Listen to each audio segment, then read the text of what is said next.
ওম তৎসৎ। ভাগবতের রাধা কি শ্রীকৃষ্ণকে ঈশ্বর প্রমাণ করে?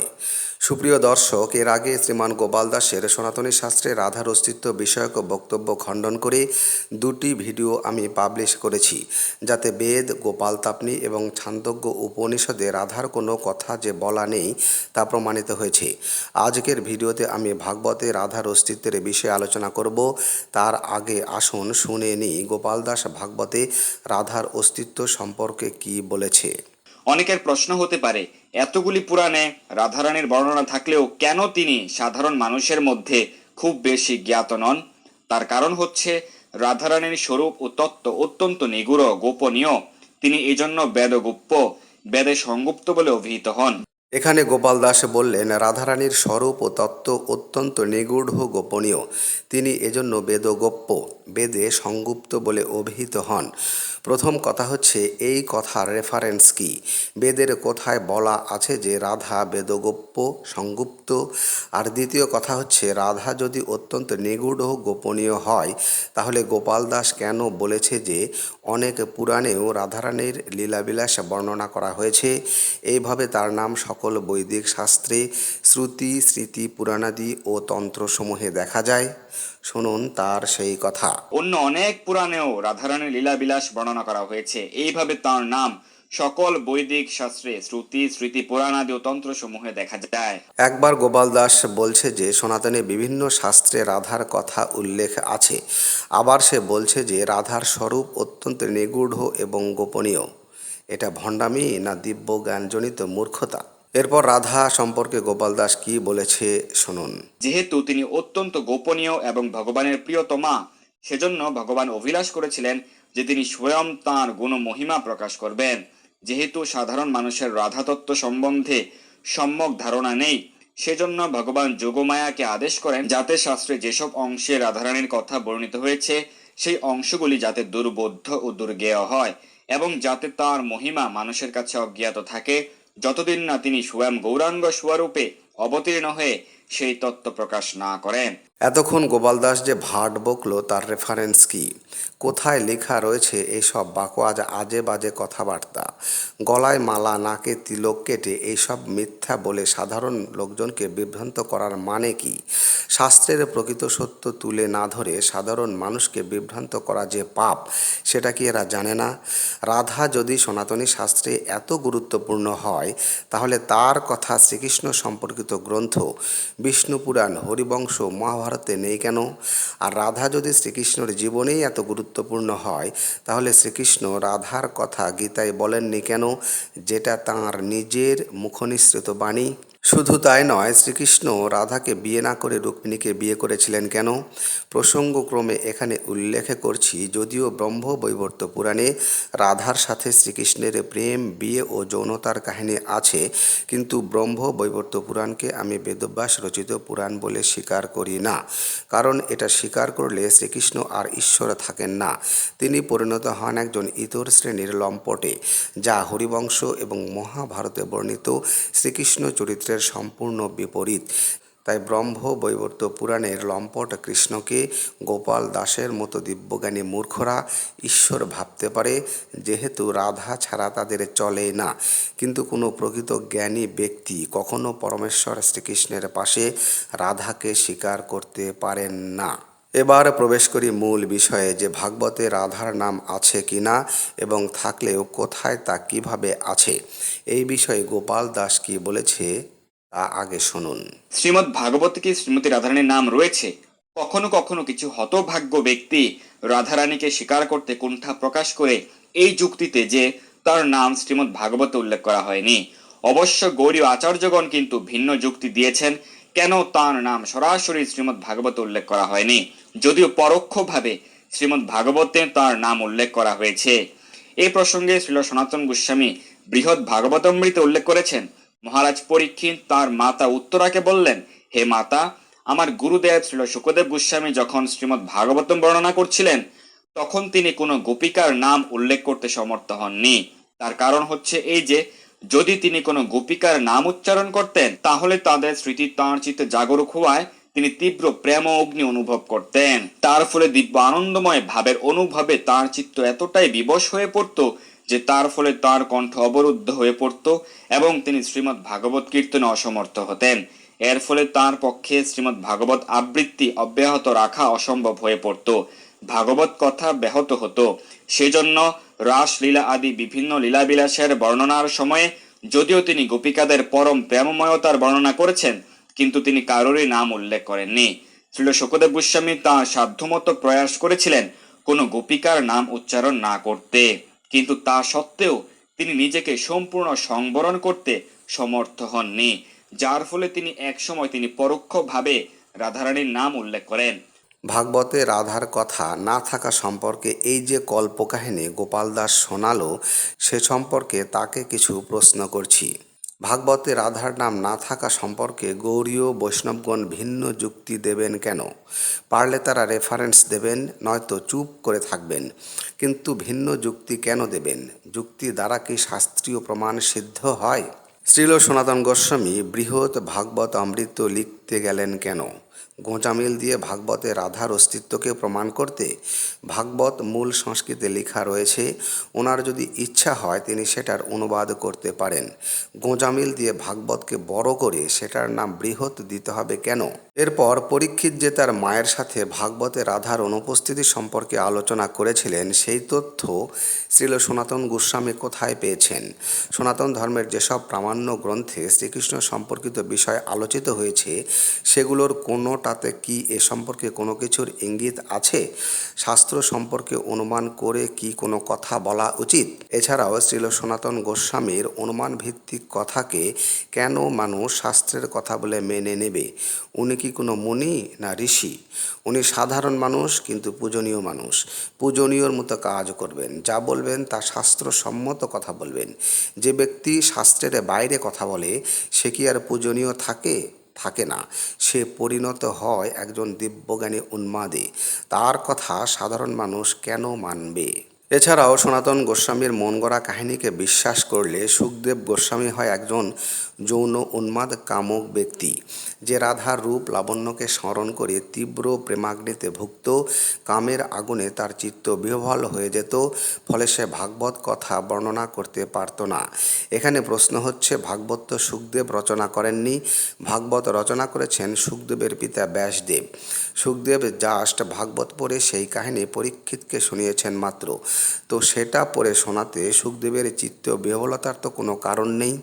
যেহেতু সুখদেব রাধা বা তার সখীদের কখনো দেখেইনি, তাহলে শ্রীল সনাতন গোস্বামী কর্তৃক এই সব আজগুবি কাহিনী বর্ণনা করার মানেটা কী? তাছাড়াও যে সুখদেব রাসলীলাদি বিভিন্ন লীলা বিলাসের বর্ণনার সময় গোপিকাদের পরম প্রেমময়তার বর্ণনা করতে পারেন, তিনি তাদের নাম উল্লেখ করতে পারেন না। নাম উল্লেখ করতে গেলেই তার কামের আবেগে বীর্যপাত হবার উপক্রম হয়। এই সব আজগুবি কাহিনী ওই সব তৃণভোজী বৈষ্ণব বা ইস্কনিরা বিশ্বাস করতে পারে, সাধারণ মানুষ বিশ্বাস করে না। এরপর গোপাল দাস যে বলেছে, সুখদেব গোস্বামী সাধ্যমতো প্রয়াস করেছিলেন কোনো গোপিকার নাম উল্লেখ না করতে, তা সত্ত্বেও তিনি নিজেকে সম্পূর্ণ সংবরণ করতে সমর্থ হননি। তাহলে ঘটনা কি দাঁড়ালো? একবার বলা হচ্ছে কামভাবে বিহ্বল হওয়ার ভয়ে তিনি গোপিকাদের নাম উচ্চারণ করেননি, আবার বলা হচ্ছে তিনি চেষ্টা করেও তাদের নাম উল্লেখ করা থেকে নিজেকে সংবরণ করতে পারেননি, এবং অবশেষে তিনি তা বলেছেন। তাহলে পরীক্ষিত তার মাকে সুখদেব গোস্বামী সম্পর্কে যা বলেছে তার মূল্য থাকলো কোথায়? আর মূল্য থাকবে কিভাবে?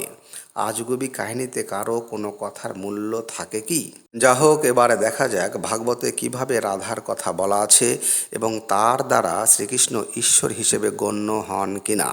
শুনুন গোপাল দাসের কথা। যখন শ্রীকৃষ্ণ রাসলীলাকালে রাসস্থলী হতে অন্তর্হিত হন, তখন সকল গোপিকাগণ তার অনুসন্ধান করতে থাকেন। এক সময় বৃন্দারণ্যের এক বনপথে শ্রীকৃষ্ণের চরণ চিহ্নের পাশে আরেকজন গোপীর চরণ চিহ্ন দেখতে পান। তখন গোপিকারা বলেন, অনয়ারাধিত নুনম ভগবান হরিরীশ্বরঃ ইয়ন্ন বিহায় গোবিন্দঃ প্রীত ইয়ামনয়াদ্রহ। শ্রীমদ্ ভাগবতের দশম স্কন্ধের ৩০ অধ্যায় সেটি উল্লেখ রয়েছে। ভগবান শ্রীকৃষ্ণ যথার্থই তাঁর দ্বারা আরাধিত হয়েছেন, তাই গোবিন্দ তাঁর প্রতি অত্যন্ত প্রীত হয়ে আমাদের সকলকে পরিত্যাগ করে তাঁকে এক নির্জন স্থানে নিয়ে গিয়েছেন। এই শ্লোকে শ্রীল শুকদেব গোস্বামী অনয়ারাধিত শব্দগুলি ব্যবহার করেছেন। এই অনয়া রাধিতঃ শব্দের মধ্যে শ্রীল শুকদেব গোস্বামী পরোক্ষভাবে রাধার নাম উল্লেখ করেছেন। গোপাল দাস এখানে যা বলেছে তা তার মন গড়া নয়, এসব বর্ণনা ভাগবতে রয়েছে। কিন্তু প্রশ্ন হচ্ছে, ভাগবতের এই বর্ণনায় শ্রীকৃষ্ণকে যেভাবে যুবক এবং গোপিকাদেরকে যেভাবে যুবতী হিসেবে উপস্থাপন করা হয়েছে, রাসের সময় শ্রীকৃষ্ণ কি সত্যিই অমন যুবক এবং গোপিকারা যুবতী ছিল? বৃন্দাবনের রাসের সময় যদি শ্রীকৃষ্ণ যুবক থাকে, তাহলে ভাগবতের এসব বর্ণনাকে হয়তো বিশ্বাস করা যায়। কিন্তু আমরা হরিবংশ এবং মহাভারত থেকে জানি যে গোবর্ধন পর্বতের লীলার পর ইন্দ্রের সাথে শ্রীকৃষ্ণের যুদ্ধ জয়ের আনন্দে রাসলীলার উৎসব হয়, যাতে বৃন্দাবনের বালক বালিকারা শ্রীকৃষ্ণের সাথে খেলাধুলা করে। যে সময় শ্রীকৃষ্ণের বয়স ছিল মাত্র 7 বা 8 বছর। এবং রাসের বিশেষত্ব হচ্ছে, এই অনুষ্ঠানে শ্রীকৃষ্ণ উপস্থিত সকল বালককে নিজের রূপে রূপান্তরিত করে উপস্থিত সকল বালিকার সাথে খেলাধুলা করেছিলেন, যাতে প্রতিটি বালিকাই মনে করেছিল যে শ্রীকৃষ্ণ তার সাথে খেলেছেন। কিন্তু ভাগবতের রাসের এই বর্ণনায় শ্রীকৃষ্ণ পূর্ণ যুবক এবং গোপিকারা পূর্ণ যুবতী, যারা শ্রীকৃষ্ণের সাথে সম্পূর্ণ যৌন লীলায় মত্ত ছিল। সেখান থেকে হঠাৎ কৃষ্ণ কোনো এক গোপিকাকে নিয়ে উধাও হয়ে যায়। তখন গোপিকারা বলে, এই রমণী নিশ্চয়ই ভগবান হরির আরাধনা করেছিল, তা না হলে কি গোবিন্দ আমাদেরকে পরিত্যাগ করে প্রীতি সহকারে তাকে নির্জনে আনয়ন করেন? খেয়াল করবেন, এখানে বলা হয়েছে রমণী, আর রমণী কোনো বালিকাকে বোঝাতে বলা হয় না। রমণী তাকে বলে যার সাথে রমণ অর্থাৎ যৌন ক্রিয়া করা যায়। তাই ভাগবতের এই স্থানের বর্ণনা যে সম্পূর্ণ যৌন লীলাকে ইঙ্গিত করে, তার বহু প্রমাণ এই অধ্যায়ে রয়েছে। যেমন এর পরে বলা হয়েছে, হে সখীগণ, এই রমণীর এই সকল পদচিহ্ন আমাদের অতিশয় দুঃখ জন্মাচ্ছে, কারণ সে একা গোপীদের সর্বস্ব হরণ করে নির্জনে শ্রীকৃষ্ণের অধর সুধা পান করছে। অধর মানে ঠোঁট, আর অধর সুধা পান করা মানে ম্যারাথন চুম্বন করা, যা শুধুমাত্র যৌন ক্রিয়ার সময়ে ঘটানো যায়। এছাড়া বলা হয়েছে, হে গোপীগণ, এই দেখো না, প্রেয়সীকে বহন করতে করতে কামী কৃষ্ণ ভারাক্রান্ত হয়েছিলেন। তাই একটু পরে বলা হয়েছে, কামী কৃষ্ণ এখানে পুষ্পাদি দ্বারা সেই কামিনীর কেশ প্রসাধন করে দিয়েছেন। এখানে গোপিকারাই শ্রীকৃষ্ণকে বলেছে কামী। তো যদি কৃষ্ণ গোপিকাদের সাথে যৌনতা বা কাম না করে, তাহলে গোপিকারা কৃষ্ণকে কামী বলতে পারে? এরপর বলা হয়েছে, এদিকে অন্য গোপীগণকে পরিত্যাগ করে যাকে নির্জনে এনেছিলেন, সেই কৃষ্ণপ্রিয়া গোপীও নিজেকে তখন অন্যদের চেয়ে শ্রেষ্ঠা বলে মনে করেছিলেন। তিনি মনে করলেন, এই প্রিয় কাম সাধনের জন্য আগতা গোপীগণকে পরিত্যাগ করে আমাকে ভজনা করেছেন। খেয়াল করুন, ভাগবতের এ অধ্যায়ে বলা হয়েছে, কাম সাধনের জন্যই গোপিনীরা শ্রীকৃষ্ণের কাছে এসেছিল। তাদের সাথে যৌনলীলা করতে করতে কৃষ্ণ সেখান থেকে অন্য এক গোপিনীর সাথে মিলিত হওয়ার জন্য রাসস্থলী থেকে হঠাৎ উধাও হয়ে যান। ফলে সেই গোপিনী নিজেকে অন্যদের চেয়ে শ্রেষ্ঠ মনে করেন। আর এই সূত্র ধরে গোপাল দাস দাবি করেছে যে এই শ্রেষ্ঠা গোপিনী, যার জন্য শ্রীকৃষ্ণ অন্য গোপিনীদেরকে ত্যাগ করেছিলেন, ইনি রাধা, যার কথা পরোক্ষভাবে শুকদেব গোস্বামী ভাগবতে উল্লেখ করেছেন। এখানে আমার প্রথম প্রশ্ন হচ্ছে, যে রাধা ব্রহ্মবৈবর্ত পুরাণে একেবারে বলিউডি নায়িকাদের মতো খুল্লাম খোলা শ্রীকৃষ্ণের সাথে দেখা হওয়া মাত্র যে রাধা যৌনতায় মেতে ওঠে, সে রাধার কথা ভাগবতে এমন পরোক্ষভাবে থাকবে কেন? তৃণভোজী ইস্কনিদের মতে রাধা যেখানে সনাতন ধর্মে বা শ্রীকৃষ্ণের জীবনে এত গুরুত্বপূর্ণ, সেই রাধার কথা ভাগবতে এমন পরোক্ষভাবে উল্লেখ করার প্রয়োজন কি? আর দ্বিতীয় কথা হচ্ছে, ভাগবতে যুবতী রাধা বা গোপিনীদের সাথে যুবক শ্রীকৃষ্ণকে এইভাবে কামুক রূপে উপস্থাপন করে শ্রীকৃষ্ণকে সাধারণ হিন্দুদের কাছে কি লম্পট হিসেবে উপস্থাপন করা হয়েছে, না স্বর্গীয় মহিমার ঈশ্বর রূপে?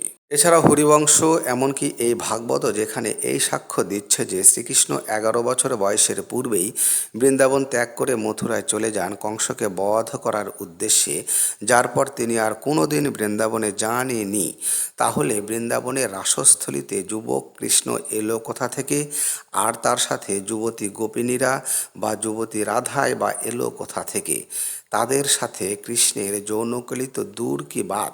আরও মজার বিষয় হচ্ছে শ্রীকৃষ্ণ রাধা বা গোপিনীদের সাথে এই যৌন কেলি করেছে রাতের বেলায়।